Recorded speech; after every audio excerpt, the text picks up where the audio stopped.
आदित्याय च सोमाय मंगलाय बुधाय च गुरुशुक्रशनिभ्यश्च राहवे केतवे नमः। जपाकुसुमसङ्काशम् काश्यपेयम् महाद्युतिम् तमोरिम् सर्वपापघ्नम् प्रणतोऽस्मि दिवाकरम्।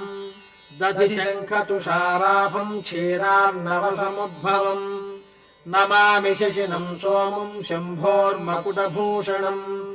धरणीगर्भसम्भूतम् विद्युत्कान्तिसमप्रभम् कुमारम् शक्तिहस्तम् तम् मङ्गलम् प्रणमाम्यहम्।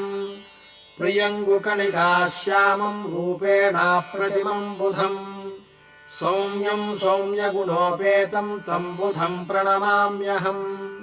देवानाम् च ऋषीणाम् च गुरुम् काञ्चनसन्निभम् बुद्धिमन्तम् त्रिलोकेशम् तम् नमामि बृहस्पतिम्। हिमकुन्दमुनालाभम् दैत्यानाम् परमम् गुरुम् सर्वशास्त्रप्रवक्तारम् भार्गवम् प्रणमाम्यहम्। नीलाञ्जनसमाभासम् रविपुत्रम् यमाग्रजम् छायामार्ताण्डसम्भूतम् तम् नमामि शनैश्चरम्।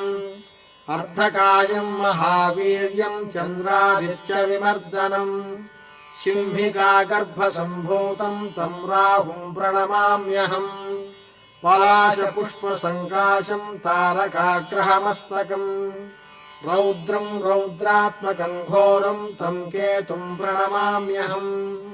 इति व्यासमुखोद्गीतम् यः पठेत्सु समाहितः दिवा वा यदि वा रात्रौ विघ्नशान्तिर्भविष्यति।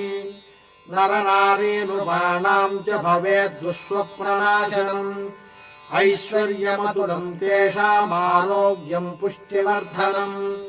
ग्रहनक्षत्रजाः पीडाः तस्कराग्निसमुद्भवाः तात्सर्वाः प्रशमम् यान्ति व्यासो ब्रूतेन संशयः।